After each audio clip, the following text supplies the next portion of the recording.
Warning. Our YouTube channel and its videos may contain scenes, language, and content that may not be appropriate for all audiences. These videos include surveillance footage, undercover pursuit of suspects, actual police and rescue operations, and fearless confrontations. If you do not approve of the content, please do not watch our videos. If you wish to continue, we strongly advise that you proceed with caution. Viewers' discretion is advised.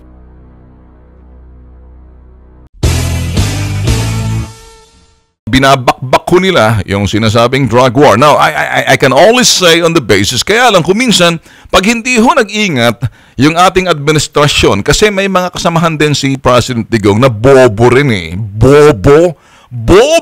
Tulad din ng sinasabi. May mga bobo rin ho na hindi miyembro ng kabila. Bobo! Mantakin yung kabobohan eh. Hulog na nga sa bitag na may mga detention na nakatago, secret help. Ipinagtatanggol pa itong bobong kalbo rin. Kilala niyo na siguro, hindi ko na sasabihin. Nagagalit ho ako eh. Kayo naman, kung kayo'y believer doon sa taong kalbo na sinasabing may uniforme, may maestrelyas na 4 sa kanyang balikat, bobo eh. Ba't yung bobo?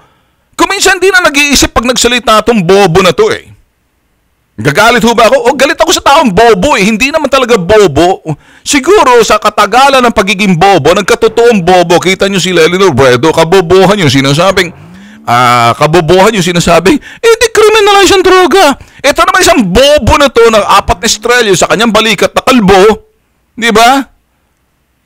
Jesus Maria Josep, pinagtatanggol mo, hulog na sa bitag yung sinasabing impyerno sa loob na sinasabing presinto na nakatago. Pinagtatanggol mo pa? Hindi ka ba naman bobo rin? Ngayon, ako ho kasi naniniwala sa ginagawa ho ng kasalukuyang administrasyon kapag hindi ho natin tinanggal yung mga bobo. Hindi ho kasalanan pagiging bobo ho nila eh. Kalbo na bobo, 4 ang estrelya, paano nangyari yung pagtatanggol mo yung sinasabing impyerno o selda na patago? Sa akin ho kasi, nagagalit ako kahit na siguro sasabihin ho, siguro dito,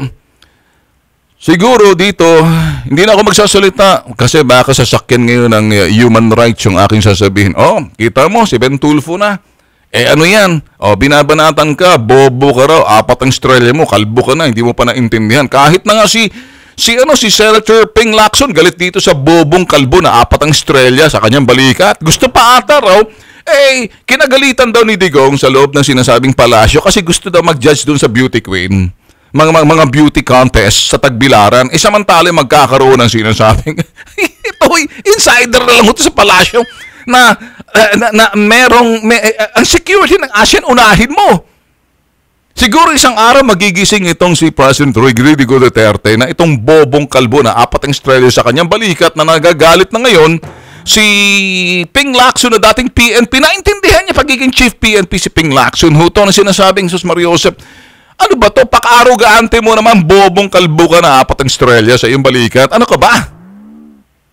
Mabuti na lang if you have nothing more to say, shut your mouth.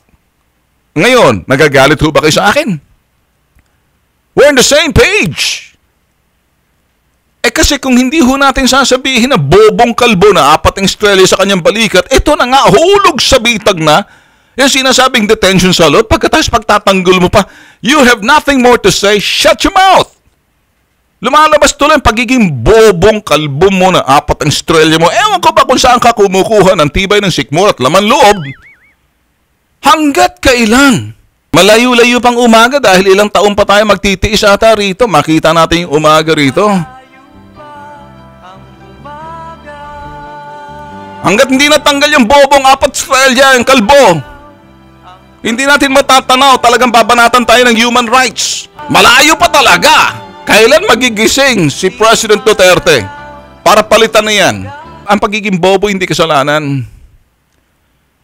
Either nagbobobobo ka dahil nalunod ka na sa sinasabing adulation na akala mo, nakakatuwa. Nang una, nakakatuwa ka habang tumatagal, lumalabas ang kabobohan mong kalbo ka. Nag-iinsulto ba ako? Hindi, nagagalit lang ako eh.